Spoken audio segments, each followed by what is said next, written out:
ہدایت از قلم عین الف۔ اسے چھوڑ دو ولید، واپس جانے دو۔ یہ گھر، اس گھر کے لوگ اس کے نہیں ہیں۔ میں ہوں اس کا دادا جان، میں سب ٹھیک کروں گا، پلیز آپ معاف کر دیں۔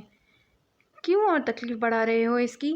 بچپن سے سہتی آ رہی ہے، اس کی آزادی اس سے مت چھینو۔ تم بھی جانتے ہو اور میں بھی، اس کے ساتھ زندگی آسان نہیں ہے اور تم میں اتنا صبر نہیں، اور ویسے بھی وہ خود تم سے نفرت کرتی ہے۔ اپنے آپ کو اور امتحان میں مت ڈالو۔ میں سب سہنے کو تیار ہوں، اس کی نفرت، غصہ، سب جو کیا ہے اس کی سزا بھی۔ کیوں کر رہے ہو یہ سب؟ ترس کھا رہے ہو اس پر؟ استغفر اللہ۔ ان کا ہاتھ پکڑ کر انہیں بھی بیڈ پر بٹھایا اور خود ان کے سامنے گھٹنے ٹیک کر بیٹھ گیا۔ کیا آپ مجھے معاف کر کے ایک اور موقع نہیں دے سکتے؟ کیوں لائے ہو اسے یہاں؟ اس کا سوال نظر انداز کر کے اپنا سوال دہرایا۔ بیوی ہے میری، سر جھکا کر اعتراف کیا۔ کون سی بیوی؟ وہی جسے تم نے بازاری کہا، جو تمہیں گناہگار کرتی ہے، جسے عزت تو کیا ذلت کے بستر پر بھی اسے دیکھنا اپنی توہین سمجھتے ہو؟ اس کا گناہ اتنی آسانی سے تو معاف ہونے والا نہیں تھا۔ میں جانتا ہوں بہت بڑا گناہ کر چکا ہوں، اپنی خود کی نظروں میں دھول ہو گیا ہوں اور بدلنے کی طاقت بھی نہیں رکھتا، مگر اس کا ازالہ میرے اختیار میں ہے۔ بس آپ معاف کر دیں۔ آپ کی ناراضگی برداشت سے باہر ہے میرے لیے۔ میں سب ٹھیک کر دوں گا۔ ہاں، تم ٹھیک کر سکتے ہو، میں جانتا ہوں۔ ان کی بات پر اسے امید کی کرن نظر آئی تھی۔ کر دو پھر سب ٹھیک، طلاق دے دو اسے اور جانے دو اسے اس کی دنیا میں۔ یہ گھر، یہ لوگ اس کے نہیں ہیں۔ جتنا درد، جتنی ذلت تم لوگ اسے دے چکے ہو، وہ زندہ ہے، مگر اگلی بار اس کے ساتھ میرا جنازہ بھی اٹھ جائے گا۔ ان کی بات پر تڑپ کر سر اٹھایا تھا۔ کوئی نرمی تھی وہاں۔ نہیں دادا جان، میں نہیں چھوڑ سکتا اسے۔ اور کیا آپ اس کے جانے سے خوش رہیں گے، سکون میں رہیں گے؟ میری فکر مت کرو ولید حسن، میری خوشی اور سکون کی موت تو اسی وقت ہو گئی تھی جب میرا یقین ٹوٹا تھا۔ کیا آپ کو اب میری کسی بات پر، کسی وعدے پر ذرا سا یقین نہیں ہے؟ کیا میں اپنا مقام مکمل کھو چکا ہوں؟ کیا میری ندامت، میری توبہ، میرا سب کچھ صحیح کر دینے کا عزم، خود کو اسلام کی روشنی میں لانے کا عزم، کچھ بھی کوئی معنی نہیں رکھتا؟ ان کی بے یقینی ولید حسن کو توڑ رہی تھی۔ وہ بھرپور مرد ان کے قدموں میں جھک گیا تھا۔ کیا کر رہے ہو؟ اٹھو۔ وہ کب اسے تکلیف میں دیکھ سکتے تھے؟ 2 دن سے اس کا نماز میں گڑ گڑانا دیکھ چکے تھے۔ ان کا دل نرم ہو رہا تھا۔ اس کی ندامت واضح تھی۔ کچھ لوگ تو سالوں سال گناہوں کی دلدل میں ہو کر احساس نہیں کرتے، اور ولید حسن تو بس ایک جھلک سے ہی ہدایت پا گیا تھا۔ اور جس طرح کچھ دیر پہلے وہ اس کی فکر کر رہا تھا، اس کا خیال رکھ رہا تھا، سب دیکھا تھا انہوں نے، باہر سے کمرے کے اندر تک ہر منظر۔ انہیں لگا تھا جیسے اب ان کی تڑپ کو آرام مل گیا ہو۔ اگر اب میری بچی کو ذرا سی تکلیف دی تو مجھ سے معافی کی امید مت رکھنا، اسی دن تم سے ہر رشتہ توڑ دوں گا۔ اس کا غصہ، ناراضگی، نفرت، سب صبر سے محبت میں تبدیل کرنا ہوگا۔ یہ جو بھی سزا دے گی منظور کرنی ہے۔ آپ نے معاف کر دیا مجھے، میں سب کچھ کرنے کو تیار ہوں، بس آپ مجھ سے کبھی ناراض مت ہونا۔ خوشی سے ان کے گلے لگا تھا۔ کتنے دن بعد وہ خوش ہوا تھا، اور پرسکون بھی۔ اب کیا اپنی بیوی سمجھ لیا مجھے؟ اس کے شدت سے بھینچنے پر اسے ٹوکا۔ رنجشیں دور ہوئی تھیں تو شوخی بھی لوٹ آئی تھی۔ آپ کی ٹارزن نواسی نے کب ایسا موقع دینا ہے؟ جیسی خونخوار ہے وہ، باہر پھینک دے گی ایسی جرأت پر۔ اور جیسے تم ایسا ہونے دو گے؟ ان کی بات پر بھرپور مسکراہٹ اس کے چہرے پر آئی تھی، جو انہیں بھی سکون دے گئی تھی۔ آگے کی راہ کٹھن تھی مگر خوبصورت تھی۔ دونوں کو یقین تھا وہ یہ کٹھن راستہ ضرور طے کر لے گا۔ کھانے کے بعد وہ نماز سے فارغ ہو کر بیڈ پر آیا۔ اپنے دادا جان کے راضی ہونے نے کتنا پرسکون کیا تھا اسے، اور اب وہ آرام کرنا چاہتا تھا۔ ایک نظر سوئی ہوئی اذرفا پر ڈالی جو گہری ہوتی چلی گئی۔ سارا منظر کسی فلم کی طرح نظر آنے لگا۔ اس کا جسم سے چپکا ہوا لباس، اسے ظاہر ہوتی تمام رعنائیاں، لوگوں کی جمی ہوئی ہوس بھری نظریں، اس کا دل چاہا تھا سب کی آنکھیں پھوڑ کر انہیں دیکھنے سے ہی محروم کر دے، مگر اسے اپنے غصے کو کنٹرول کرنا تھا، اور اسے سب سے ایسے چھپا لے کہ کوئی دیکھ نہ پائے۔ اگر وہ نہیں جاتا تو کب تک وہ لوگوں کی ایسی نظریں برداشت کرتی؟ کب تک درد سے تڑپتی؟ یا کچھ غلط ہو جاتا تو؟ اس وقت وہ کتنی بے بس اور لاچار لگ رہی تھی۔ تبھی مجبوری میں اس کی مدد لے گئی، ورنہ جتنی نفرت وہ اس سے کر رہی تھی اور جتنی تکلیف وہ اسے دے چکا تھا، عام حالات میں وہ قریب بھی بٹکنے نہیں دیتی۔ اس لڑکی کے لیے وہ آج بنا شرٹ کے بھاگ دوڑ کر رہا تھا، جو اپنے گھر میں بھی ویسے نہیں گھومتا۔ شو روم میں لوگ عجیب نظروں سے اسے دیکھ رہے تھے۔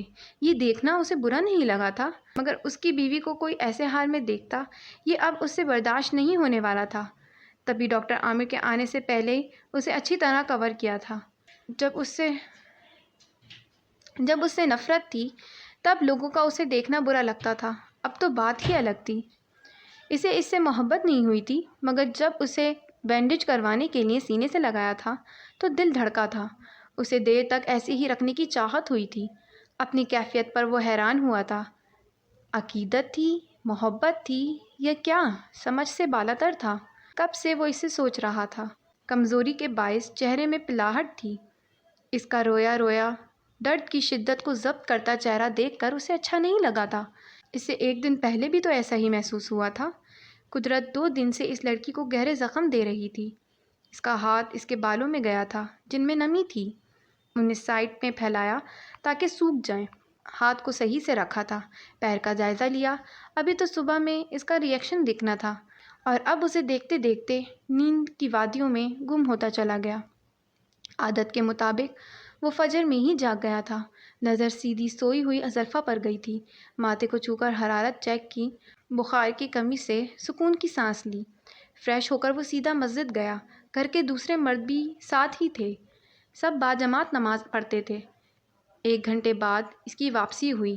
گھر کی خواتین بھی جاگی ہوئی تھیں اور صبح کے ذکر و اذکار میں مشغول تھیں۔ وہ کسی کو کچھ بھی بولے بنا اپنے روم کی طرف بڑھ گیا۔ وہ پریشان سی اپنا سر پکڑے بیٹھی ہوئی تھی۔ جب وہ روم میں آیا، تم ٹھیک ہو؟ اس کے پوچھنے پر اس نے سر اٹھا کر حیرت سے اسے دیکھا۔ تم یہاں کیوں لے کر آئے مجھے؟ میں نے کہا تھا نا مجھے میرے گھر چھوڑو، پھر کیوں چیٹ کیا؟ چیٹ نہیں کیا، تمہیں تمہارے گھر ہی لے کر آیا ہوں۔ اس کے اطمینان سے کہنے پر اس نے الجھ کر اسے دیکھا۔ یہ میرا گھر نہیں ہے، مجھے گھر جانا ہے، یہاں نہیں رکنا بالکل بھی۔ خود سے بڑبڑاتی اس نے احتیاط سے اپنے پیر فرش پر رکھے۔ کھڑے ہونے کی کوشش میں اس کی چیخ نکل گئی۔ مل گئی تسلی؟ اس لیے لے کر آیا تمہیں۔ ابھی نہ تم کھڑی ہو سکتی ہو نہ چل سکتی ہو، تمہیں سہارے کی ضرورت ہے۔ وہاں کون دھیان رکھتا تمہارا؟ اس نے اس کے پیر کا معائنہ کیا۔ وہاں میرے اپنے ہیں جو میری کیئر کرتے، مگر جہاں تم لے کر آئے ہو وہاں سارے میرے دشمن ہیں، اور سب سے بڑے تم۔ اور مجھے لگ رہا ہے اسی لیے تم مجھے یہاں لے کر آئے کہ اور تکلیف میں دیکھ سکو۔ اس کا ہاتھ اپنے پیروں سے جھٹک کر ہٹایا۔ یہاں بھی سب اپنے ہیں تمہارے، اور سب سے اپنا میں، تمہارا شوہر، تمہارا محافظ۔ نہیں ہو شوہر میرے تم، نہ محافظ ہو، کچھ بھی نہیں ہو تم۔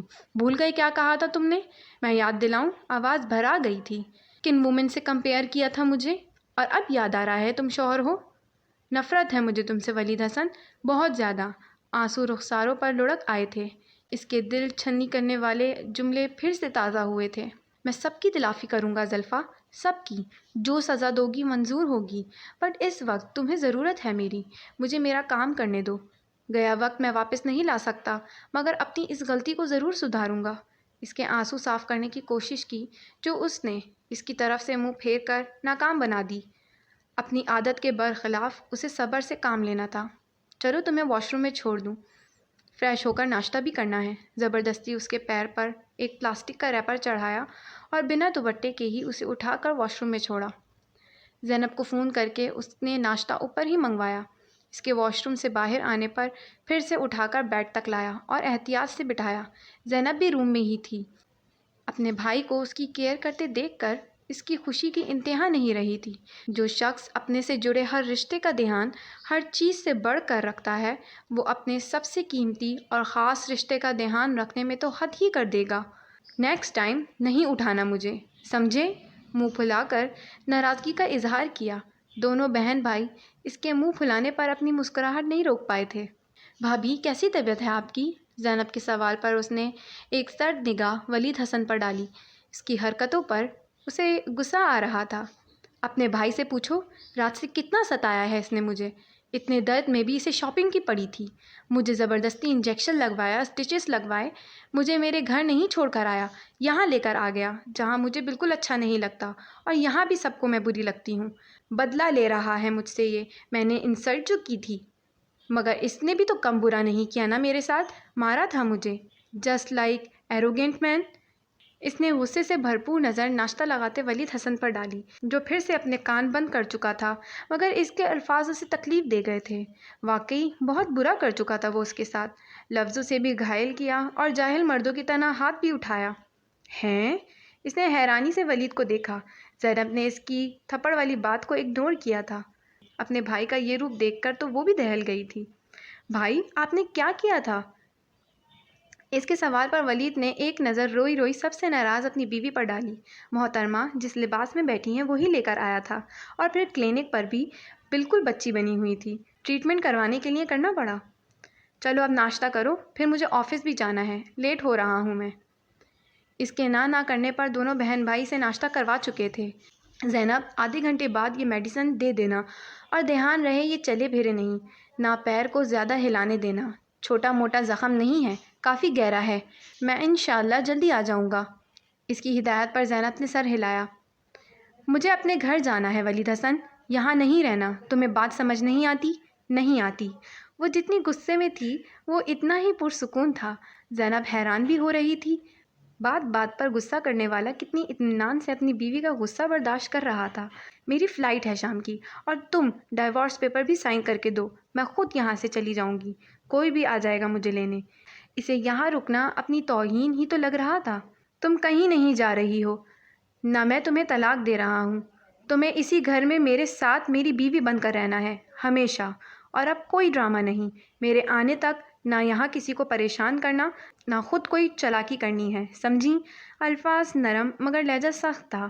میں تمہارے ساتھ نہیں رہوں گی، مجھے طلاق دو، تمہارے جیسے ہسبینڈ کے ساتھ لائف کسی حیل سے کم نہیں ہے، اور مجھے جہنم میں رہنے کا کوئی شوق نہیں۔ ایسے انسان سے شادی کروں گی میں جو تمہاری طرح ڈبل اسٹینڈرڈ نہ ہو۔ اتنا کچھ کر کے دل نہیں بھرا تم لوگوں کا؟ اس کے جملے پر وہ اس بار اپنا غصہ قابو نہیں کر پایا تھا۔ زینب بیٹا، باہر جاؤ، میں آ رہا ہوں۔ ڈری سہمی زینب کو جانے کا اشارہ کیا۔ مگر بھائی، آپ اب کچھ غلط نہیں ہوگا، جاؤ، سب کو دیکھو کیا کر رہے ہیں، سب کے ساتھ ناشتہ کروں گا میں، اور دادا جان کو بھی بلوا لینا، سب سے بات بھی کرنی ہے۔ وہ سر ہلا کر روم کا دروازہ بند کر کے چلی گئی۔ ہاں تو کیا کہہ رہی تھی تم؟ کسی اور سے شادی کرو گی؟ طلاق دے دوں تمہیں؟ بیک گراؤنڈ سے ٹیک لگائے بیٹھی ازلفا پر قریباً وہ جھک گیا تھا، آنکھوں میں سر تاثر ابھرا تھا۔ ہاں، بہرے ہو جو ایک بار کا کہا سمجھ میں نہیں آتا۔ اپنی ہٹ دھرمی سے وہ اسے اچھا خاصا غصہ دلا چکی تھی، اسے دونوں بازوؤں سے پکڑ کر اپنے قریب کیا تھا۔ پکڑ سخت تھی مگر مقابل کو کوئی فرق شاید نہیں پڑا تھا۔ تمہیں بھی ایک بار کا کہا سمجھ میں نہیں آتا؟ میری بیوی ہو تم، اور ہمیشہ میری ہی رہو گی، کسی دوسرے کا خیال بھی تمہارے دل و دماغ کو چھو کر نہیں گزرنا چاہیے، انڈرسٹینڈ؟ اس کے تیز بولنے پر ذرا سا دل سہما تھا، مگر وہ ازلفا سبحان تھی، منہ توڑ جواب دینے والی۔ میں مانتا ہوں میں نے غلطی نہیں، گناہ کیا ہے، اس کا ازالہ بھی کرنے کو تیار ہوں، سزا کے لیے بھی تیار ہوں، مگر تمہیں خود سے الگ اب میری موت کر سکتی ہے۔ بھول جاؤ اپنی پچھلی زندگی، تمہیں میرے ساتھ آگے بڑھنا ہے اور بڑھتے چلے جانا ہے، کوئی آپشن نہیں ہے۔ میرا جانا ضروری نہ ہوتا تو میں رک جاتا، کوئی بے وقوفی نہیں کرنا تم، جو بھی شکایت ہے، جتنا بھی غصہ ہے، میرے آنے کے بعد مجھ پر نکالنا، جو کرنا ہو میرے ساتھ کرنا، مگر کسی اور کو بالکل بھی پریشان نہیں کرنا۔ اس کی گرم سانسوں کی تپش سے وہ اپنا چہرہ پیچھے کر رہی تھی، جو اسے اپنے غصیلے انداز میں سمجھا رہا تھا۔ اس کی خاموشی پر ایک پل کو اسے دیکھا تھا، جو خود بھی اسے غصے سے گھور رہی تھی۔ بنا ایک پل کی دیری کیے اس کی پیشانی پر بھرپور لمس چھوڑا، اپنا کوٹ اور بیگ اٹھا کر روم سے نکلتا چلا گیا، اور وہ ولید حسن کی اس جرأت پر شاک رہ گئی تھی، غصے سے پیشانی مسلی جیسے اس کا احساس مٹا رہی ہو۔ تم ازلفا سبحان کو نہیں جانتے ولید حسن، جو زخم اس کی روح پر لگتے ہیں وہ انہیں نہیں بھول پاتی، اور دینے والے کو تو بالکل بھی نہیں۔ بھابھی، آپ کیوں بھائی سے ڈانٹ پڑوانا چاہتی ہیں؟ زینب اس کے ذیشان کو فون کرنے کے آرڈر سے پریشان تھی۔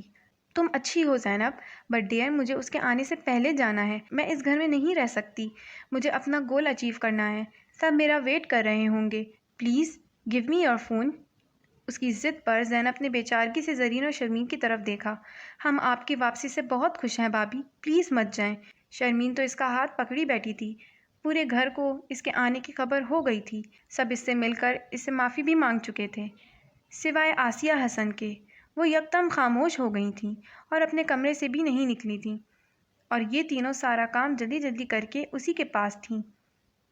اچھا آپ پہلے یہ لیجئے۔ زرین نے اورنج جوس کا گلاس اس کی طرف بڑھایا جو ان لوگوں کے چہروں کو دیکھ کر اس نے پی لیا۔ کیا آپ نے ہمیں معاف نہیں کیا؟ تینوں کی آنکھوں میں نمی دیکھ کر اسے اچھا نہیں لگا۔ تم لوگ کیوں گلٹی فیل کر رہے ہو؟ سیریسلی یہاں کسی بھی ممبر سے مجھے کوئی آبجیکشن نہیں ہے۔ میں سب کی اپالوجی ایکسیپٹ کر چکی ہوں اور سب کی اپنی اپنی نیچر ہوتی ہے۔ اس وقت سب لوگ میری ہسٹری سے پولائٹ ہوئے ہیں۔ میرا نیچر، میرا کیریکٹر وہی ہے۔ سو پلیز یار، تم لوگ ایک انوانٹیڈ ریلیشن شپ کے لیے انسسٹ کر رہے ہو۔ مجھے یہاں کسی سے پرابلم نہیں ہے، پر جس کی وجہ سے میں یہاں ہوں اسی سے مجھے پرابلم ہے، اور اس کو مجھ سے۔ بھائی بدل گئے ہیں بھابھی، کیا آپ انہیں معاف نہیں کر سکتی؟ وہ بہت گلٹ میں ہیں۔ زینب کا بس نہیں چل رہا تھا کہ وہ اپنے بھائی کی طرف سے اس کا دل ایک پل میں صاف کر دے۔ ان لوگوں کو اپنے موقف سے نہ ہٹتے دیکھ کر اس نے ایک گہری سانس لی۔ اس سچویشن سے اس کے سر میں درد ہونے لگا۔ مجھے پین کلر مل سکتی ہے؟ ہیڈ ایک ہو رہا ہے، میں خود چلی جاؤں گی اب۔ تم لوگ میری ہیلپ نہیں کرو گے، میں سمجھ چکی ہوں۔ میرے پیسے ویسٹ ہو جائیں گے، میری فلائٹ ہے شام 7 بجے کی۔ اس نے سر کو مسلتے ہوئے کہا۔ آپ لیٹیں، میں دبا دیتی ہوں۔ زینب کی آفر پر اس نے انکار میں سر ہلایا، مگر اس نے زبردستی اسے لٹا کر سر دبانا شروع کر دیا تھا اور زرین کو ایک گلاس دودھ لانے کا اشارہ کیا۔ وہ سمجھتی فوراً گئی۔ تھوڑی دیر بعد وہ اسے سر درد جلدی ٹھیک ہونے کے بہانے سے ہلکا گرم دودھ پلا چکی تھی۔ وہ کوشش کر رہی تھی کہ ازلفا ولید کے آنے تک سوئی رہے۔ اس کے بعید نہیں تھا کہ وہ اپنے پیر کی پرواہ کیے بنا خود ہی چلی جاتی۔ وہ اپنے بھائی سے اس کے خیال رکھنے کے وعدے کو بھرپور نبھا رہی تھی، اور ایسا ہی ہوا تھا۔ وہ ولید کے بتائے گئے فارمولے سے گہری نیند میں چلی گئی تھی۔ اسے معلوم تھا وہ اس کے جانے کے بعد گھر جانے کی کوشش کرے گی، اس لیے وہ کہہ کر گیا تھا کہ اسے نیند کی ٹیبلٹ دے دینا۔ زینب، ولید بھائی کو فون کر دو، جلدی آ جائیں۔ دادا جان کی نہیں سنی تو ہماری کب تک سنیں گی؟ صحیح کہہ رہی ہیں آپی، باہر چل کے کرتی ہوں۔ کچھ بھی ہو جائے ہم لوگ انہیں جانے نہیں دیں گے۔ مجھے ان سے اتنی ہی محبت ہے جتنی ولید بھائی سے، نہیں پتہ کیوں۔ ہمیں بھی ہے۔ اللہ نے انہیں یہاں بھیج کر ہماری دعا قبول کر لی، انشاءاللہ آگے بھی کرے گا۔ اور اب بڑی ماں کو دیکھ لیں، اپنے روم سے باہر نہیں آئیں وہ۔ اللہ خیر کرے۔ اس کے روم کا دروازہ بند کرتے تینوں باہر آ گئیں۔ ابھی ابھی وہ سائٹ پر پہنچا تھا۔ موہت اور حذیفہ بھی اسی کے ساتھ ہی پہنچے تھے۔ پورا اسٹاف پہلے سے وہاں موجود تھا۔ گھڑی دیکھی تو 10 منٹ بعد تمام انویسٹرز بھی آنے والے تھے۔ وہ مضبوط قدم اٹھاتا اسٹاف کے قریب آیا۔ تمام لوگ اسے حیرانی سے دیکھ رہے تھے۔ ان کے دیکھنے کا انداز اسے پسند نہیں آ رہا تھا۔ عجیب معنی خیزی تھی جو اسے الجھا رہی تھی۔ سب کو نظر انداز کر کے اس نے کام کے متعلق کچھ انسٹرکشنز دیے اور ایک لوتے بنے روم جسے کانفرنس روم کے طور پر استعمال کیا جانے والا تھا بڑھ گیا۔ آنے والوں کے لیے وہاں کچھ تیاری کرنی تھی۔ ان لوگوں کے ساتھ ہی اس کے گھر کے دوسرے مردوں کو بھی آنا تھا۔ ہم تو سر کو بہت ہی اسٹرانگ کریکٹر کا سمجھتے تھے، مگر سر تو بڑے رنگین مزاج نکلے۔ سر عام رومانس کرتے ہیں۔ مجھے تو ابھی تک یقین نہیں آ رہا، شادی شدہ ہوتے تو بات الگ تھی۔ ایسے زاہد و عابد انسان کا ایسا کردار، توبہ توبہ۔ کڑوے جملوں کی کڑواہٹ حذیفہ کے تیز کانوں تک پہنچ کر اسے شاکڈ کر گئی۔ ولید حسن کے خلاف اس کا فرما بردار اسٹاف باتیں نہیں کر رہا تھا، بلکہ اس کے کردار کی دھجیاں اڑا رہا تھا۔ کیا بکواس کر رہے ہو تم لوگ؟ جانتے ہو کس کے بارے میں بات کر رہے ہو؟ اس کے چلانے پر سب ہڑبڑا کر خاموش ہوئے تھے۔ بولو، کیا بول رہے تھے اور کس بنا پر؟ وہ ایک طرف کھڑے لوگوں کے پاس آیا تھا جن کی نظروں میں پہلی بار اپنے باس کے لیے ناگواری تھی۔ ہم نے جو دیکھا سر وہی کہا ہے، اپنی طرف سے کچھ بھی نہیں۔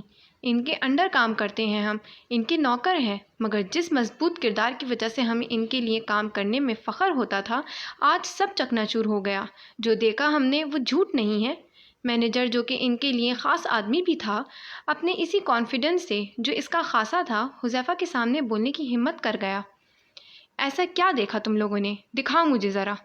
اس کے کہنے پر وہ لیپ ٹاپ کو پھر سے پروجیکٹر سے کنیکٹ کرنے لگا جو ان لوگوں نے وہاں عمارتوں کے نقشے دکھانے کے لیے لگایا ہوا تھا۔ یہ دیکھیں سر۔ اس نے اسکرین پر ابھرنے والی تصویروں کی طرف اشارہ کیا۔ حذیفہ نے ایک نظر ان لوگوں کو گھور کر اسکرین کی طرف گھمائی۔ نظر کے ساتھ ساتھ وہ پورا کا پورا گھوم گیا۔ شوق ہی اتنا بڑا تھا۔ موہت، ولید کو بلاؤ۔ اس نے 7 بت بنے موہت کے کان میں سرگوشی کی۔ اسے سمجھ نہیں آ رہا تھا کیا کریں، جو بھی معاملہ تھا اسے ولید ہی ہینڈل کر سکتا تھا۔ تم اپسیٹ ہو زلفا، سب کتنا کنفیوزنگ ہو رہا ہے تمہاری لائف میں، کچھ سمجھ ہی نہیں آ رہا، اور نہ تم کچھ شیئر کرتی ہو۔ سب کے روکنے کے باوجود تم ہمارے ساتھ آ گئیں۔ وہ لوگ کس بات پر گلٹی تھے؟ اور تمہاری سسٹرز ان لا کیوں کہہ رہی تھیں کہ بھائی بدل گئے ہیں، وہ نادم ہیں؟ ہو کیا رہا ہے یار؟ پلیز، فیملی کہتے ہیں ہم ایک دوسرے کو، بٹ ایسا لگ رہا ہے جیسے فیملی جیسا کچھ نہیں ہے۔